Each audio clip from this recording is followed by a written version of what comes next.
Palavra da Verdade, a exposição bíblica com Hernandes Dias Lopes. Abra sua Bíblia comigo, por gentileza. No primeiro livro dos Reis, capítulo 17.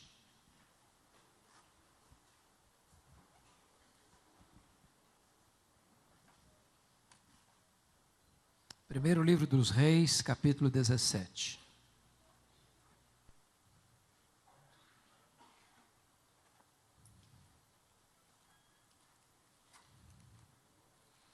Nós vamos ler dos versos 1 a 10. 1 Reis 17, de 1 a 10. Esse texto diz: Então Elias, o tesbita, dos moradores de Gileade, disse a Acabe: Tão certo como vive o Senhor, Deus de Israel, em cuja presença estou, nem orvalho nem chuva haverá nesses anos, segundo a minha palavra. Veio-lhe a palavra do Senhor dizendo: Retira-te daqui, vai para a banda de Querite, fronteira ao Jordão, esconde-te lá, beberás a torrente, e ordenei aos corvos que ali mesmo te sustentem. Foi, pois, e fez segundo a palavra do Senhor. Retirou-se e habitou junto à torrente de Querite, fronteira ao Jordão. Os corvos lhe traziam pela manhã pão e carne, bem como pão e carne ao anoitecer, e bebia da torrente. Mas passados dias a torrente secou, porque não chovia sobre a terra. Então lhe veio a palavra do Senhor dizendo: Dispõe-te, vai a Sarepta, que pertence a Sidom, e demora-te ali onde ordenei uma mulher viúva que te dê comida. Então ele se levantou e se foi a Sarepta. Amém. Meus amados, afirmar que nós estamos vivendo hoje uma crise aguda, agônica, endêmica e sistêmica, já não produz impacto em mais ninguém. Parece que a palavra de ordem hoje é a palavra crise, sobretudo crise de integridade, no governo, no Congresso Nacional, na Câmara dos Deputados, no Poder Executivo, Legislativo e Judiciário. A crise está presente na família e até na igreja. Porém, pensar que há mais de 2000 anos o profeta Elias estava enfrentando uma crise mais aguda do que a nossa, nos faz refletir. E eu queria então situar Elias para nós extrairmos desse texto algumas lições. Vocês se lembram que no ano 931 a.C., com a morte do rei Salomão, depois de 120 anos de monarquia em Israel, o reino foi dividido. Das 12 tribos, 10 seguiram a liderança cismática de Jeroboão I, formando o que nós chamamos de Reino do Norte, cuja capital veio a ser Samaria. Esse Reino do Norte durou apenas 209 anos, ou seja, de 931 a.C. a 722 a.C., quando a Assíria tomou este reino e levou para o cativeiro o povo, e o Reino do Norte nunca mais foi restabelecido como soberania nacional. O que é curioso é que esse Reino do Norte, que durou 209 anos, teve 19 reis, em 8 dinastias diferentes, e nenhum desses reis andou com Deus. Todos foram maus, ímpios, idólatras e perversos. O que é digno de destaque é que o rei que governa agora recebe o apelido de o pior rei de Israel, o rei Acabe. E se isso não fosse suficiente, ele casou-se com a pior mulher do mundo, Jezabel. A mulher era feiticeira, era assassina e mandona. O rei era apenas um boneco na sua mão. Foi esta mulher quem, à força de lei, impôs o culto a Baal em Israel como culto oficial e passou a perseguir e matar os profetas de Deus. Foi nesse tempo de crise política, econômica, religiosa, moral e espiritual que Deus levantou, não um partido, não uma denominação. Deus levantou um homem para fazer diferença na história da nação. E eu preciso então conhecer esse homem. Quem foi esse homem? Com seus olhos pousados no texto comigo, vejamos o verso 1. Então Elias, o tesbita, dos moradores de Gileade, disse a Acabe. Quando diz aí Elias, o tesbita, não está falando do sobrenome dele, da família dele, está falando da procedência geográfica dele. Ele vem de Tisbé, um lugarejo insignificante, incrustado lá nas fraldas das montanhas de Gileade, da Galileia, um lugar pequeno, desconhecido. Elias vem de um lugar desconhecido, de uma família desconhecida, porque ele não é profeta, ele não é discípulo de profeta, ele não vem de uma família sacerdotal, ele não vem de uma família rica, ele não tem diplomas enfeitando a sua parede, ele não tem cartas de recomendação, ele é apenas Elias o tesbita, um homem desconhecido, de uma família desconhecida, de um lugar desconhecido, mas um homem levantado por Deus. E eu aprendo aqui a primeira lição: Deus não precisa de estrelas para fazer a sua obra, Deus não precisa de figurões para fazer a sua obra. Talvez um dos maiores problemas da igreja evangélica brasileira é que nós temos figurões demais, estrelas demais, gente que se julga importante demais. E eu já tenho aprendido uma coisa: as estrelas só brilham quando o sol não está brilhando. Quando o sol está brilhando, não tem espaço para as outras estrelas brilharem. Se o sol da justiça, Jesus Cristo, estiver sendo exaltado, não tem espaço para a exaltação do homem na igreja. Talvez um dos maiores pecados da igreja evangélica brasileira hoje é que nós temos tratado alguns pastores, pregadores e cantores evangélicos como verdadeiros astros de cinema. Temos cometido o pecado da tietagem evangélica na igreja brasileira. Temos colocado líderes no pedestal. E muitas vezes esses líderes se esquecem de que eles têm os pés de barro. E eles caem. E a igreja sofre. Não há nada que Deus abomine mais do que o culto à personalidade, do que colocar homens em destaque. Na igreja de Deus, todos nós estamos nivelados no mesmo patamar, somos todos servos. Paulo denuncia essa tendência do culto à personalidade na igreja quando ele escreve a sua primeira carta aos Coríntios. A igreja estava dividida em grupos. Tinha o grupo de Paulo, tinha o grupo de Cefas, tinha o grupo de Apolo, tinha o grupo de Cristo. Era uma igreja pluripartidária. Havia lá o PLP, Partido Liberal de Paulo. Eram os fundadores da igreja. Tem gente que tem síndrome de dono de igreja. Tinha lá o PCP, Partido Conservador de Pedro. Talvez aqueles mais ligados ao judaísmo, mais à lei de Moisés. E eles se achavam os mais crentes da igreja. Tinha lá o PFA, Partido Filosófico de Apolo. O camarada era um grande orador, camarada grego, lá de mentalidade grega, lá de Alexandria do Egito. Era um camarada que falava bonito, tinha eloquência. E tinha talvez o grupo que se julgava o mais espiritual da igreja. O PCJ, Partido Cristão de Jesus. Aí Paulo põe o machado da verdade na tendência desta tolice chamada culto à personalidade e pergunta: mas quem é Paulo? Quem é Apolo? Apenas servos por meio de quem vocês creram. Eu plantei, Apolo regou, mas o crescimento vem de Deus. De tal maneira que nem o que planta, nem o que rega é coisa nenhuma, mas Deus que dá o crescimento. Irmãos, nós temos tratado determinados pregadores hoje de maneira tão esquisita. Eu conheço pregador, por exemplo, igual político, sem desmerecer os políticos, mas via de regra um político, num encontro, ele chega sempre depois que começa e sai antes de terminar, que ele é o centro das atenções, está de ficar debaixo dos holofotes. Eu conheço pregador que quando ele chega na igreja, ele chega com segurança, e à medida que ele vai entrando, o povo fica de pé, e as luzes vão acendendo em cima dele. Eu conheço pregador que prega em púlpito blindado. Há pouco tempo, eu convidei um cidadão para pregar e não consegui falar com ele porque estava blindado.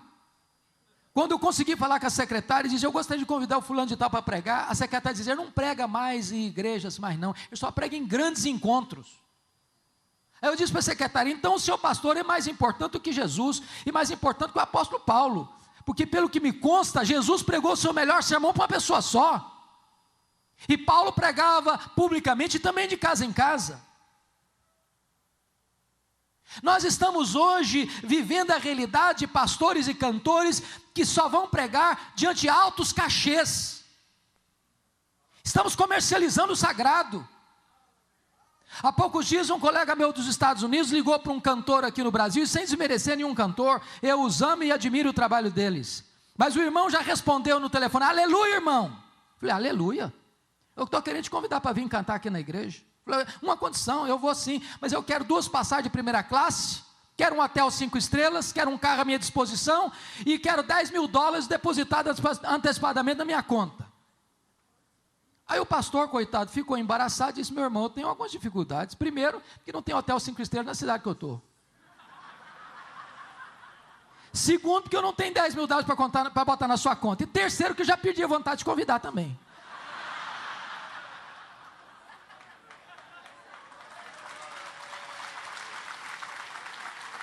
Deixa eu dizer uma coisa para você. Eu não tenho nenhum problema quando você convida alguém, você dá uma oferta generosa de amor. Mas se alguém exigir oferta, desconvida.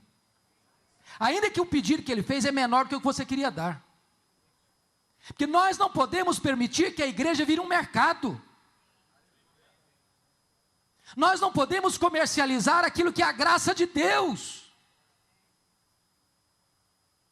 O Senhor não aceita isso. E a igreja não pode caminhar nessa direção.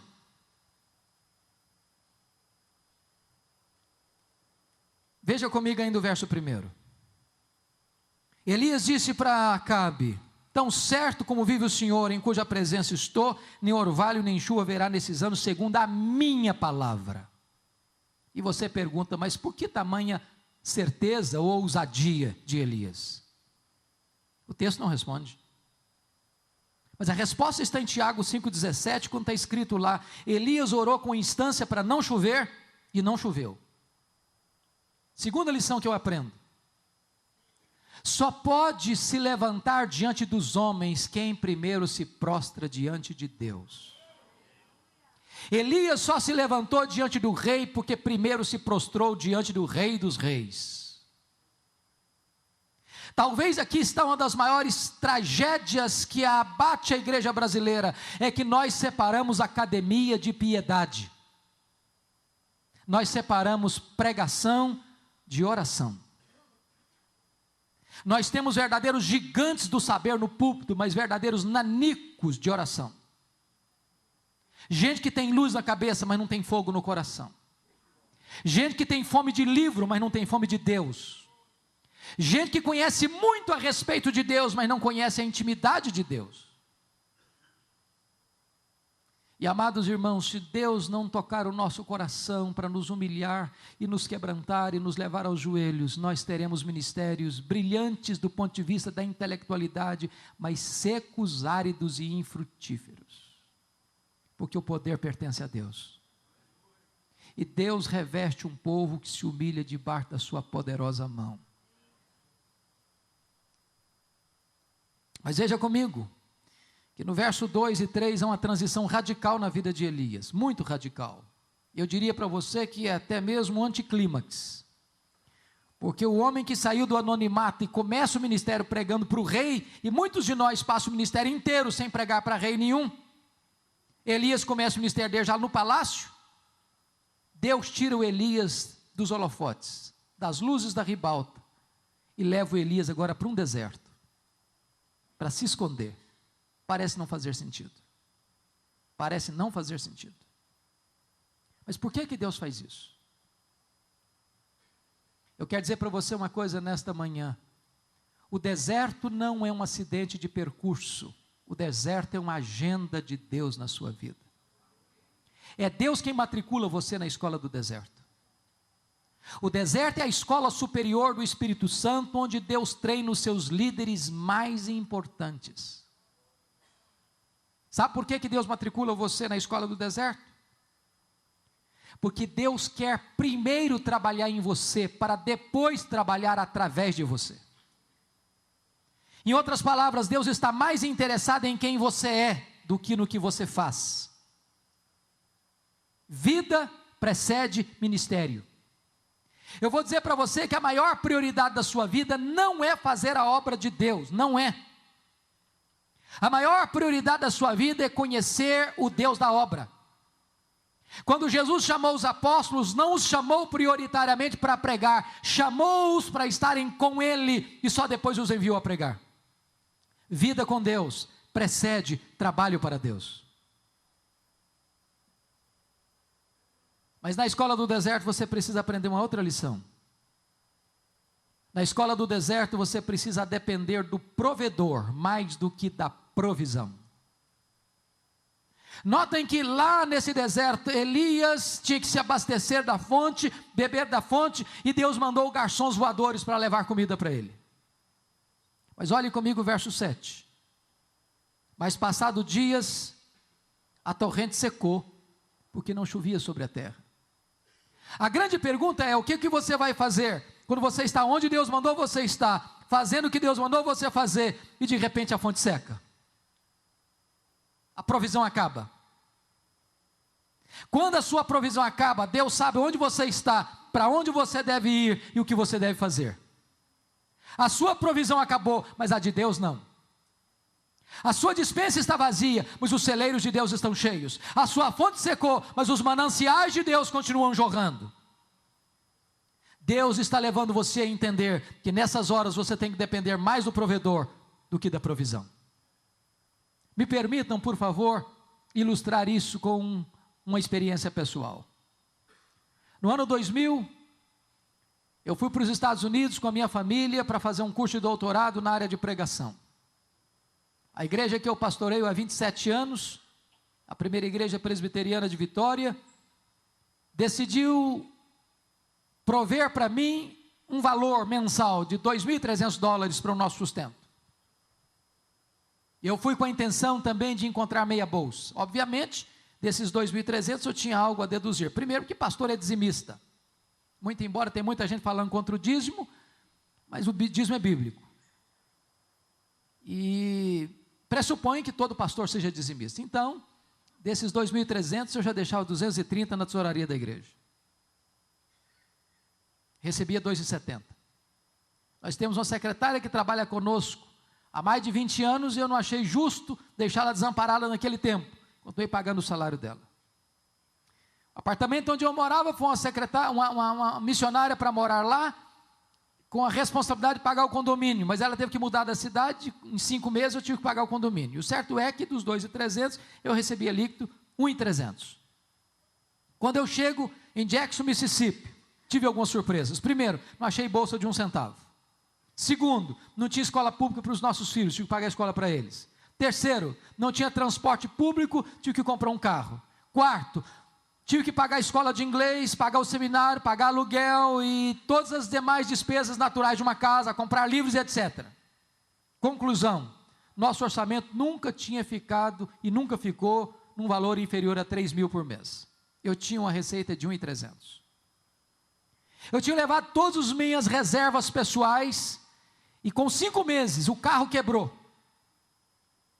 $1.350 para consertar. A minha reserva tinha acabado. E eu não tinha dinheiro para tirar o carro da oficina. Não tinha transporte público. Não tinha dinheiro para comprar comida para casa, nem para pagar o seminário. E eu já vi, e tinha visto já muita gente não podendo pagar o seminário, a direção fazia uma visita de muita cortesia, dizendo: já que você não consegue se manter aqui, você tem liberdade de voltar para a sua terra. Eu disse: meu Deus, eu não gostaria de voltar envergonhado, frustrado, mas também não quero ser mais pesado à igreja. E naquele momento eu chamei minha família e disse: nós só temos uma opção. Aliás, 2 opções: ou voltamos para casa, ou pedimos um milagre de Deus. E nós nos ajoelhamos na sala, e nós dissemos: meu Deus, nós sempre pregamos que Tu és o Deus da provisão. Nós estamos precisando do Senhor. Tu és poderoso para abrir-nos uma porta. Quando nós nos levantamos dos joelhos, minutos depois o telefone tocou. E eu recebi um convite para pregar num congresso, na Pensilvânia, a 2.000 quilômetros de onde eu morava. Quando eu estou pregando meu último sermão naquele congresso, o pastor que dirigiu a liturgia disse algo inusitado. O óbvio ululante. Disse o seguinte: meus irmãos, o pastor Hernandes é estudante aqui na América, e todo estudante é duro. Não precisa nem ser profeta para falar um negócio desse. Se alguém quiser ajudá-lo, fique à vontade. Eu saí daquele congresso com $5.500 de oferta. Um pastor me procurou depois do culto e disse: eu vou lhe mandar $300 por mês, até você terminar o seu curso. Eu voltei para casa chorando. Tirei o carro da oficina, fiz compra para casa, paguei o seminário, ainda sobrou dinheiro. Na semana seguinte, um outro telefonema, um convite para pregar num outro congresso em New Hampshire, a 2.500 quilômetros de onde eu morava. Estava pregando o meu último sermão, quando um presbítero veio por trás de mim e botou dentro da minha Bíblia um bilhete assim: pastor Hernandes, eu não sei o que está acontecendo com a sua vida, mas Deus tocou o meu coração, e eu quero lhe mandar $600 por mês, até você terminar o seu curso. Me deram $2.500 de oferta. Para encurtar a conversa, eu fiz 21 viagens a convite para pregar, em 10 estados diferentes. Em cada lugar que eu ia, Deus fazia um milagre diferente. Um dia uma mulher fez uma viagem de 60 milhas de noite, debaixo de neve, porque Deus tocara o coração dela para onde eu estava, para botar uma oferta no meu bolso. No dia que eu vim embora, eu fui ao banco fechar a conta. Para minha surpresa, exatamente o valor das nossas economias pessoais que nós havíamos levado estava lá no banco. E Deus nos ensinou uma lição: quando a sua fonte seca, a minha fonte continua jorrando. Quando a sua despensa fica vazia, os meus celeiros estão cheios. Você tem que depender do provedor mais do que da provisão. Agora veja comigo, por favor, versículo 8, porque é uma outra transição na vida de Elias. Então lhe veio a palavra do Senhor dizendo: dispõe-te, vai a Sarepta, que pertence a Sidom, e demora-te ali, onde ordenei uma mulher viúva que te dê comida. Então ele se levantou e se foi a Sarepta. Sabe o que Deus está dizendo para Elias aqui? Elias, aperte os cintos, meu filho.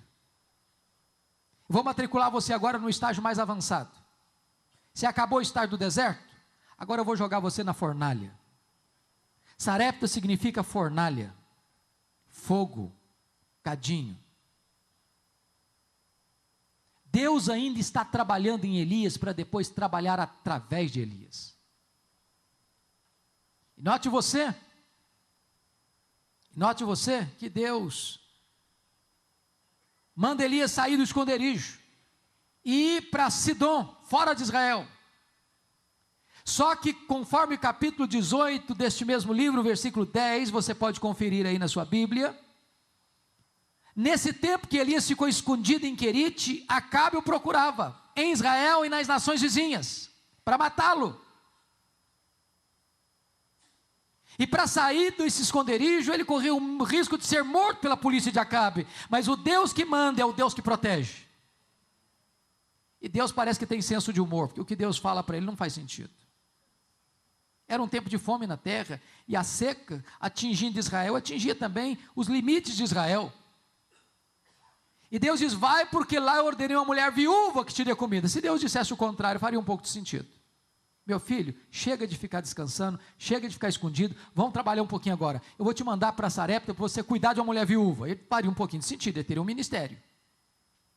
Mas Deus diz: vai, porque lá uma mulher viúva vai te sustentar.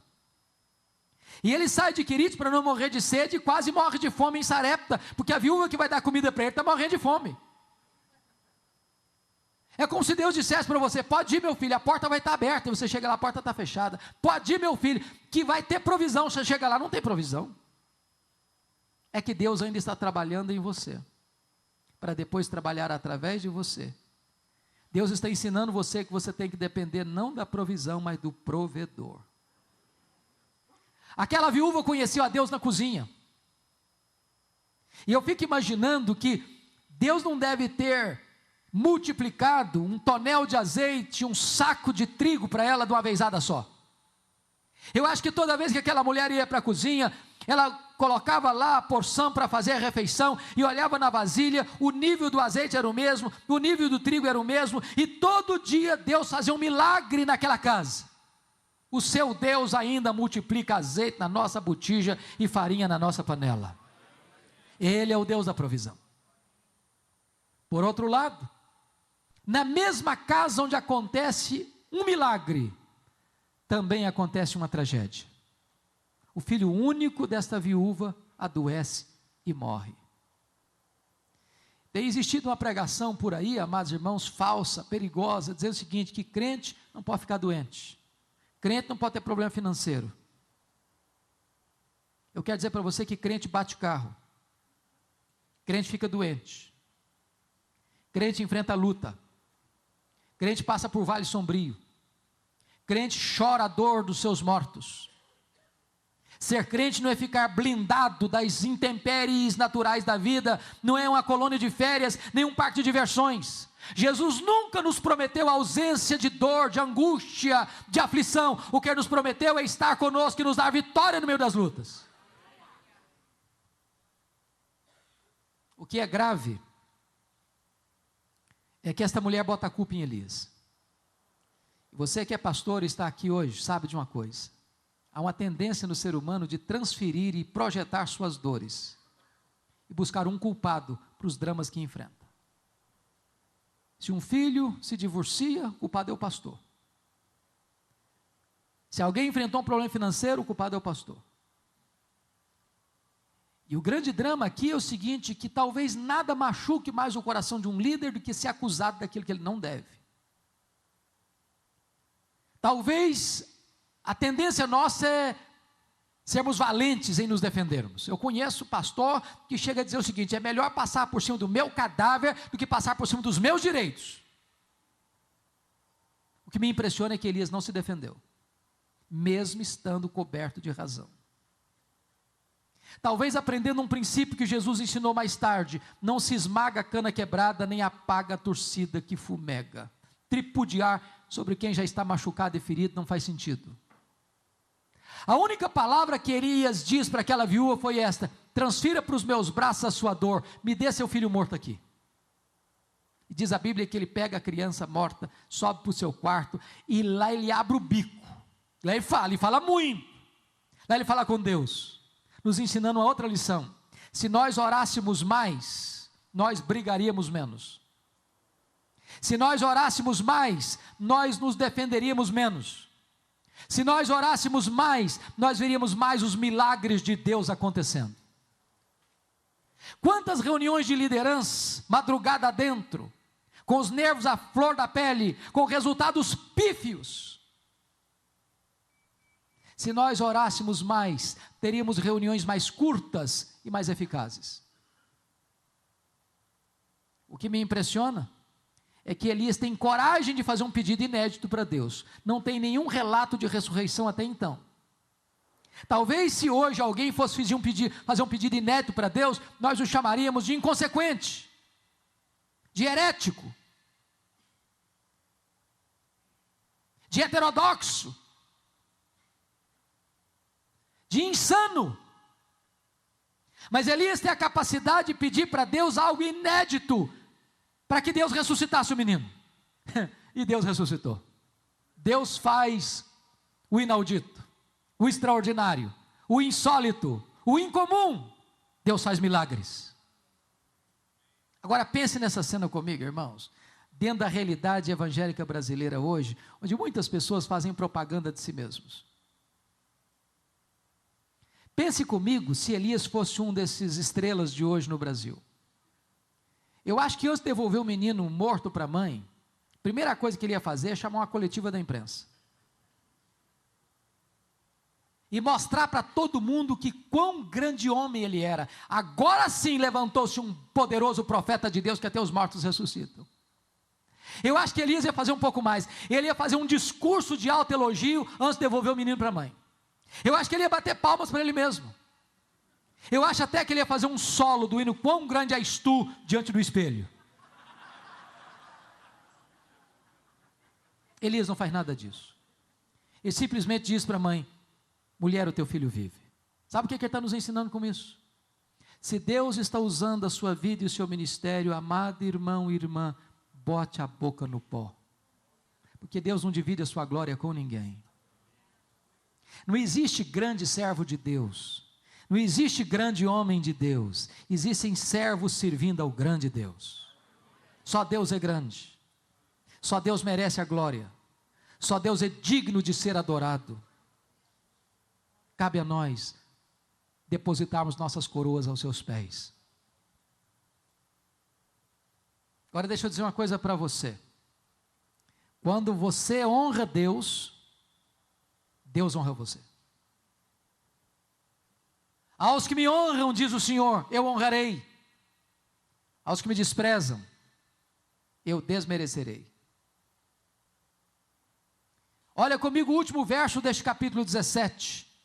Quando a mulher agora diz para Elias: agora eu sei que tu és homem de Deus e que a palavra de Deus na tua boca é verdade.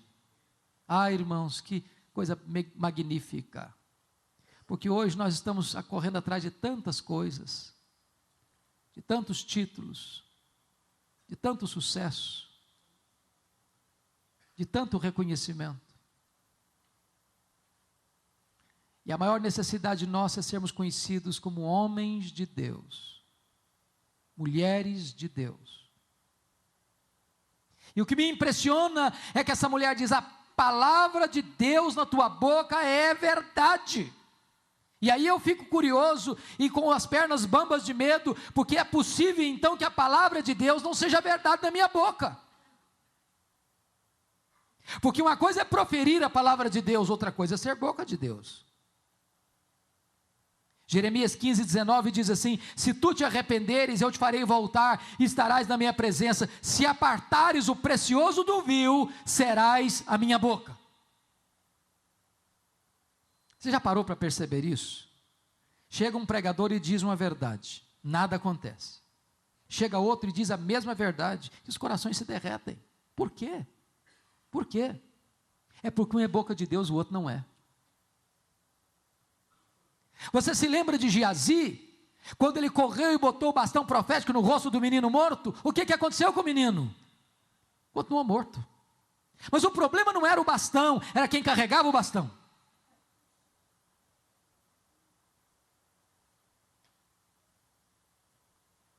Amados irmãos,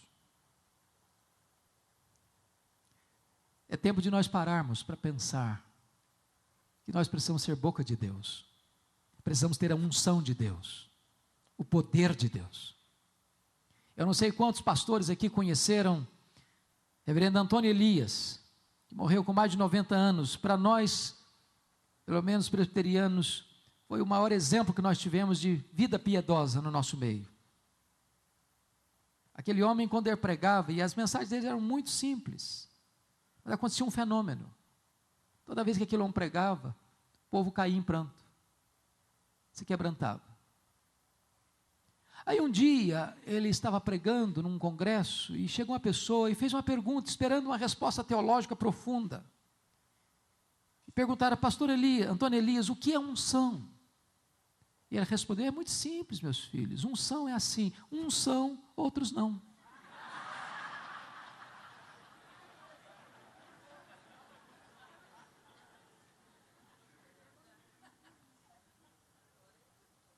Você é boca de Deus?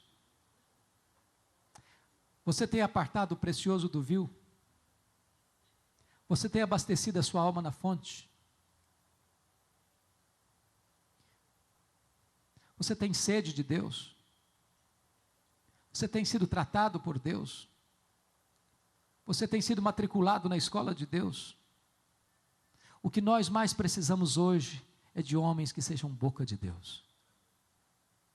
Sabe o que me impressiona hoje? É que os maiores sermões da história dos pais da igreja, dos reformadores, dos puritanos, dos avivalistas, dos pregadores mais conhecidos da história, esses sermões estão hoje disponíveis em nosso vernáculo. Mas se nós pegássemos um desses sermões hoje e o pregássemos outra vez, não teria o mesmo resultado mais. Por quê? Por quê? E aí eu tenho que concordar com o metodista piedoso do século XIX, E.M. Bounds, quando ele diz o seguinte: nós estamos à procura de melhores métodos e Deus está à procura de melhores homens. Deus não unge métodos, Deus unge homens. Homens mortos tiram de si sermões mortos, e sermões mortos matam. Martinho Lutero dizia que sermão sem unção endurece o coração das pessoas. Nós dependemos do Espírito Santo. Precisamos ser boca de Deus. Eu conheço um caso até jocoso, engraçado, de um seminarista que resolveu decorar o sermão de Jonathan Edwards. Jonathan Edwards foi a mente mais brilhante do século XVIII na Nova Inglaterra. Um homem que experimentou um poderoso avivamento nos idos de 1735, 1740 em Enfield, Massachusetts, Nova Inglaterra. E quando ele pregou o seu mais conhecido sermão, Pecadores nas mãos de um Deus irado, ele jejuou e orou alguns dias antes de pregar esse sermão. E quando chegou o dia, era noite, ele segurava o esboço numa mão, segurava a lamparina na outra mão e lia o sermão. Na medida que ele lia o sermão, o seu auditório foi tomado de convicção de pecado e começou a chorar, se humilhar, se quebrantar. Pessoas se agarravam nas pilastras do templo e choravam copiosamente. Quando ele terminou o seu sermão, o auditório estava caído, prostrado em lágrimas, e houve mais de 500 conversões naquela noite. O seminarista pegou o sermão, decorou palavra por palavra, frase por frase, sentença por sentença, e chegou na sua igreja e pregou o sermão com toda veemência, e o seu auditório também caiu, mas no sono. O sermão era literalmente o mesmo, mas quem pregava o sermão era outra pessoa. Deus não unge métodos, Deus unge homens.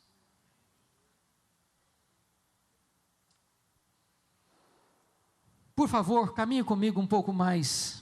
Vamos ver o capítulo 18, verso 1. Muito tempo depois veio a palavra do Senhor a Elias no 3º ano, dizendo: vai, apresenta-te a Acabe, porque darei chuva sobre a terra. Partiu, pois, Elias a apresentar-se a Acabe. Sabe o que me impressiona? É que Deus preparou na escola da vida Elias durante 3 anos e meio, para usá-lo num único dia, aqui no Monte Carmelo.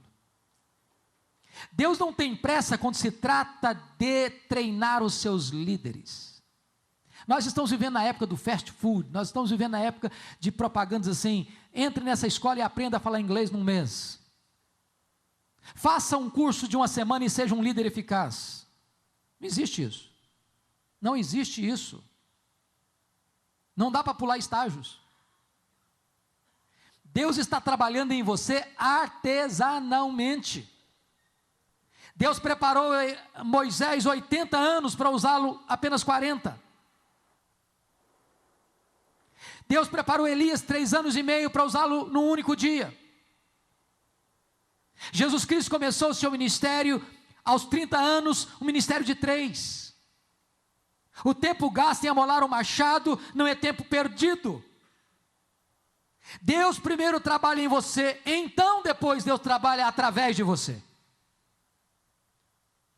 E o que é curioso é que no Monte Carmelo, diz a Bíblia que Elias confronta o rei Acabe, chamando-o de perturbador de Israel, confronta o povo, dizendo: vocês estão em cima do muro, cocheando entre 2 pensamentos, e confronta os profetas de Baal, dizendo o seguinte: vamos fazer um desafio aqui, o Deus que responder por fogo, esse é o Deus verdadeiro. Como o povo gosta de espetáculo, ajuntou-os para ver a cena. Elias mandou os profetas de Baal, então, fazer o sacrifício deles, e eles fizeram, e eles pediram, e eles gritaram, e eles se retalharam com faca, e Baal não pôde atendê-los, porque Baal é um ídolo morto. Então diz a Bíblia que Elias restaurou o altar do Senhor que estava em ruínas, colocou a oferta sobre o altar, mandou regar de água o altar, e talvez você pergunte: mas como pode ser isso, se tinha 3 anos e meio que não chovia, onde encontravam água numa montanha? É muito simples, é porque o Monte Carmelo está exatamente onde está o mar Mediterrâneo, era só descer o monte e o mar Mediterrâneo estava embaixo. E depois que tudo estava pronto, Elias fez uma breve oração: agora manda fogo, Senhor. E o fogo caiu, e o povo caiu de joelhos gritando: só o Senhor é Deus, só o Senhor é Deus, só o Senhor é Deus. Mark Lloyd Jones diz assim: por que hoje nós estamos pedindo fogo do céu e o fogo não cai? Sabem por quê? Responde Mark Lloyd Jones: é porque nós nem restauramos o altar do Senhor ainda, que está em ruínas. Primeiro você restaura o altar, Que altar? Como restaurar o altar? Diz a Bíblia que Elias pegou 12 pedras. Por que 12 pedras? Símbolo das 12 tribos que estavam brigadas, divididas. Amados irmãos, esperar avivamento, orar, querer avivamento, com a igreja ferida, mágoas, ressentimentos, brigas, invejas, ciúmes, disputas, partidos, cisões, cismas. Não faz sentido. Primeiro nós levantamos o altar de Deus que está em ruínas. Primeiro nós colocamos tudo sobre o altar. Então vamos orar e o fogo vai cair.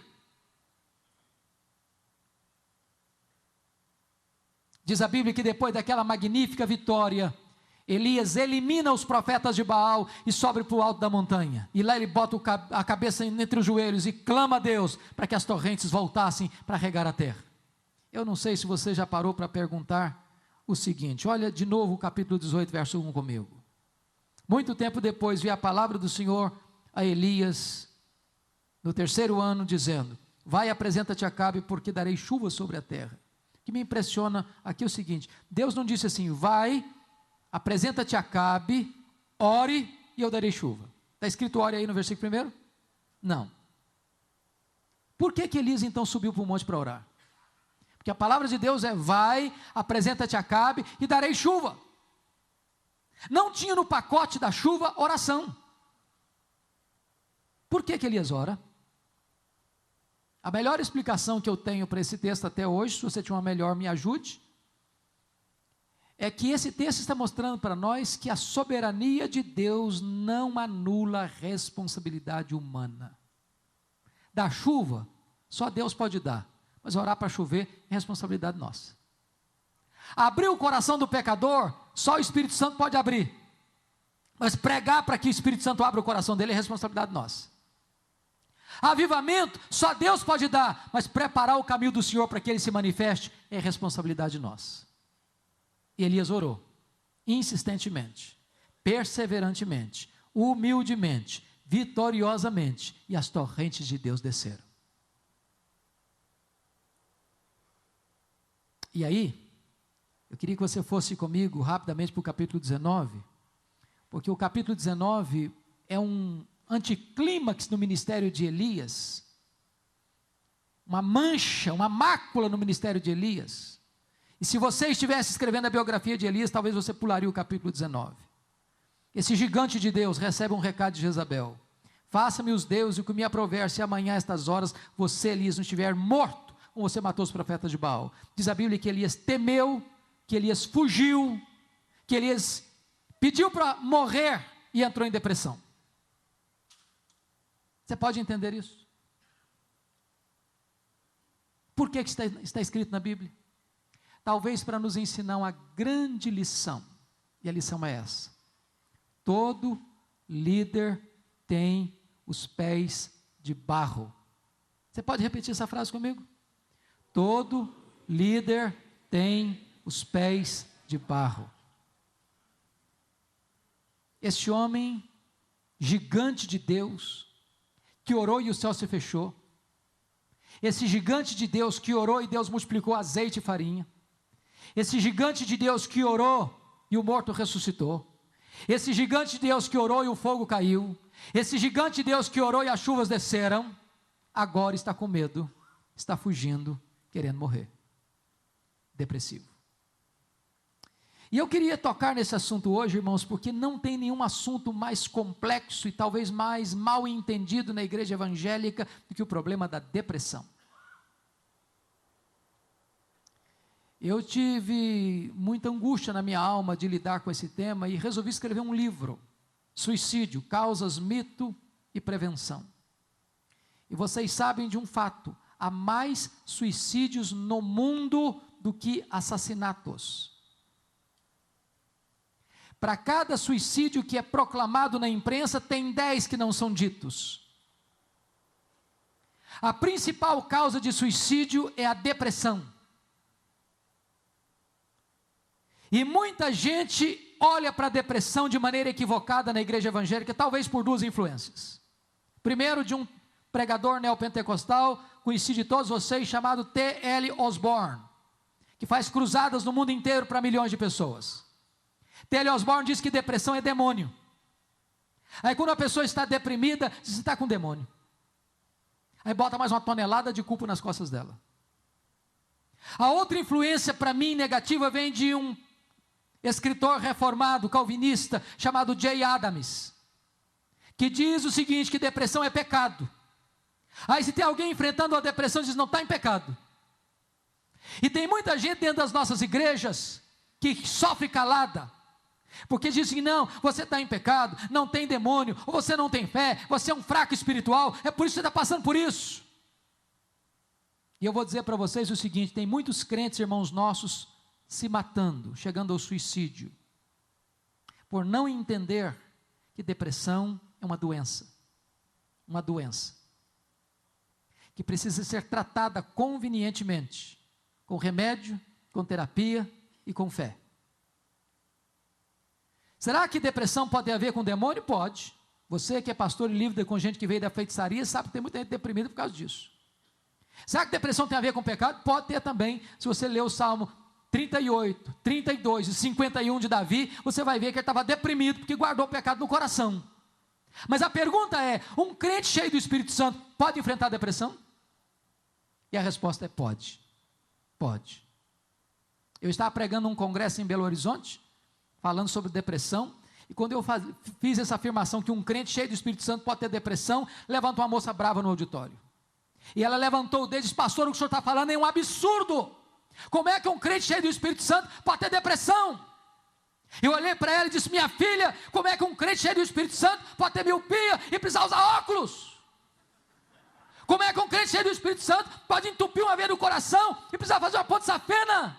Como é que um crente cheio do Espírito Santo pode ter um câncer? Por que a gente pensa que daqui para cima é uma coisa, daqui para baixo é outra?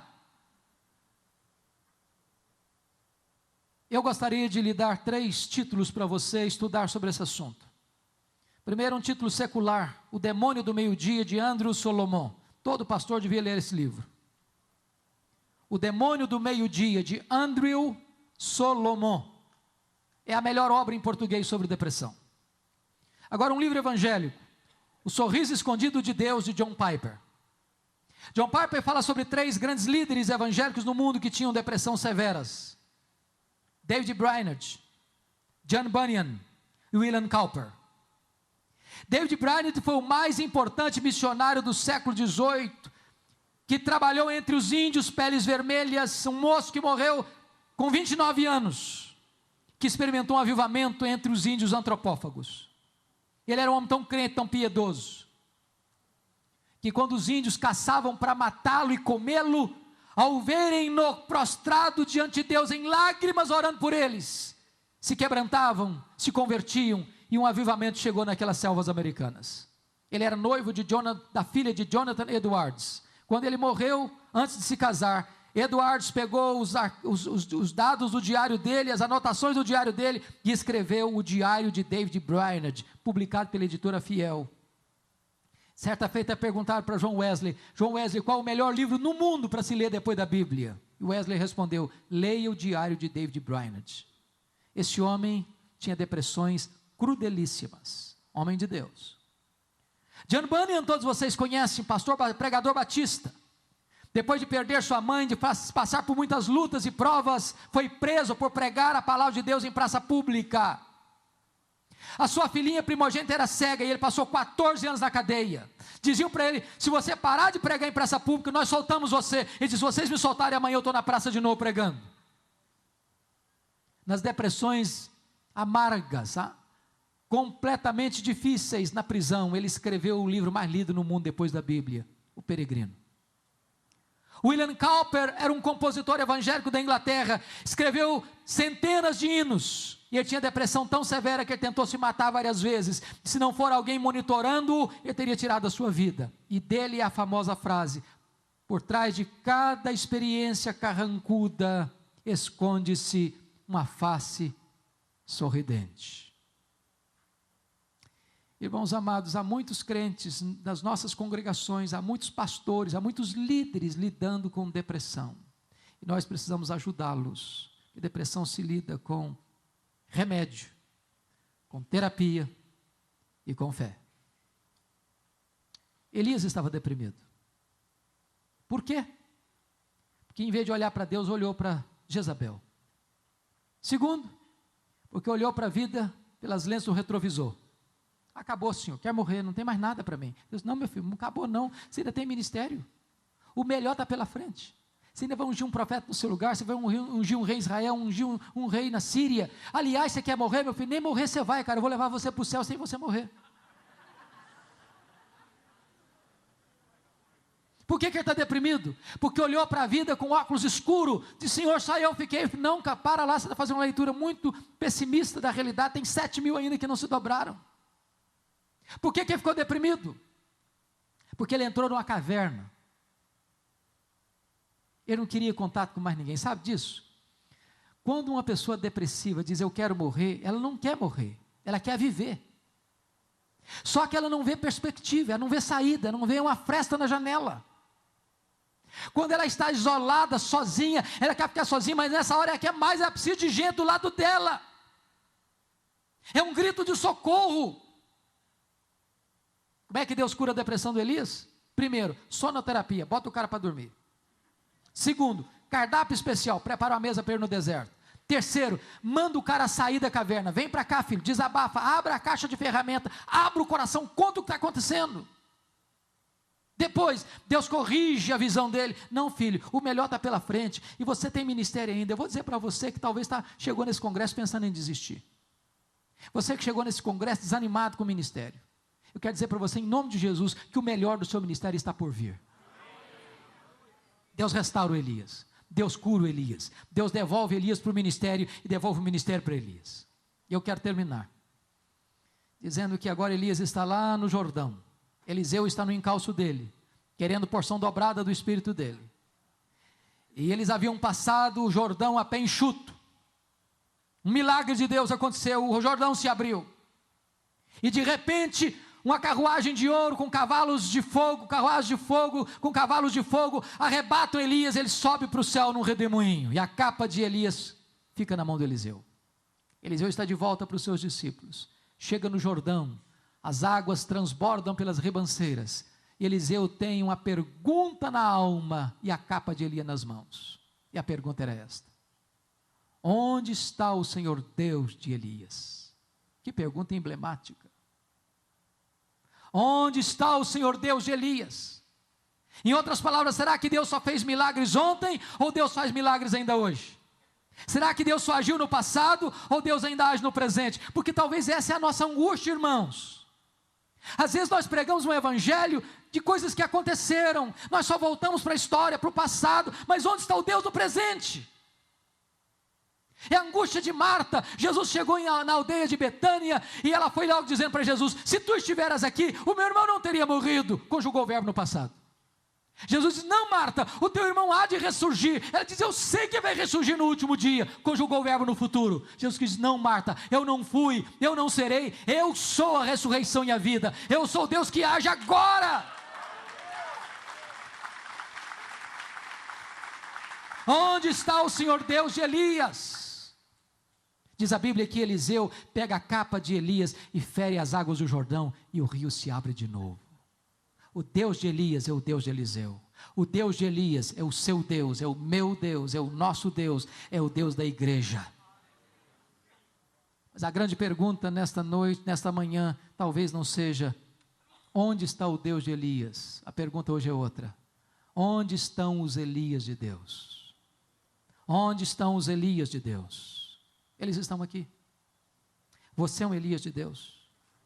Estamos vivendo um tempo de crise na nação, de crise na igreja, e Deus é poderoso para levantar novos Elias, gente simples como você e eu, mas gente que, se colocando nas mãos de Deus, pode ser instrumento de Deus. Você quer ser um Elias de Deus? Vamos orar juntos. Se você tiver a liberdade de vir aqui à frente, vamos orar juntos, mais uma vez, em nome de Jesus.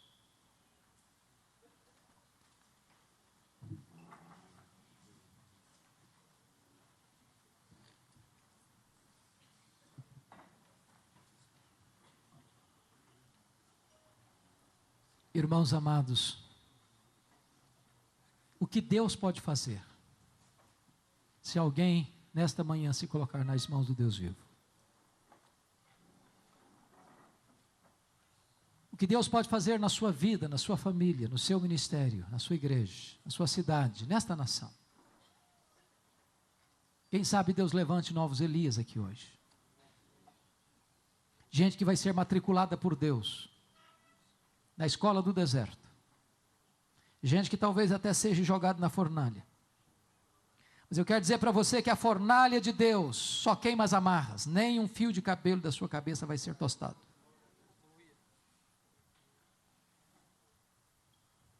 Deus vai equipar você, preparar você, para depois usar você, instrumentalizar você.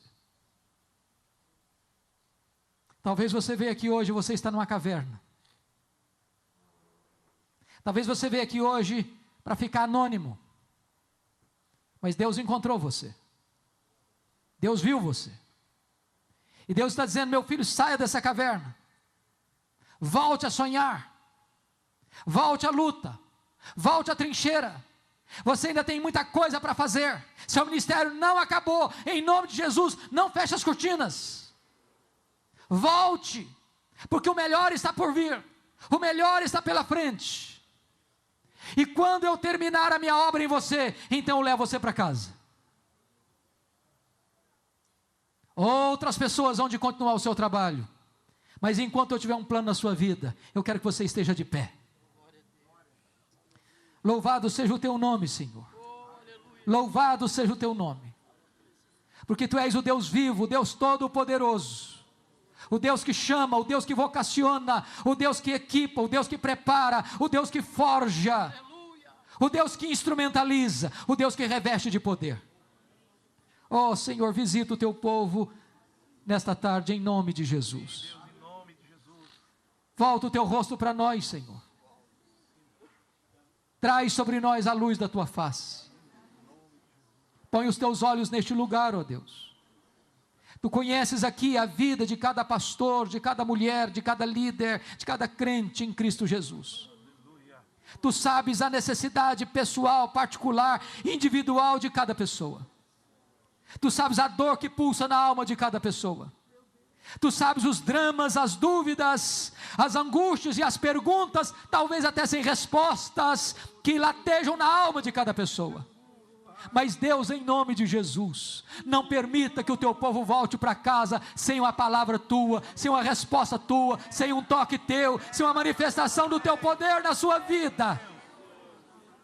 Glorifica o teu nome, Senhor. Exalta o teu Filho Jesus. Derrama sobre nós o teu Espírito e edifica a tua igreja e aviva a tua obra em nome de Jesus e para a glória de Jesus. Aleluia. Amém e amém. Louvado seja Deus. Palavra da Verdade, a exposição bíblica com Hernandes Dias Lopes.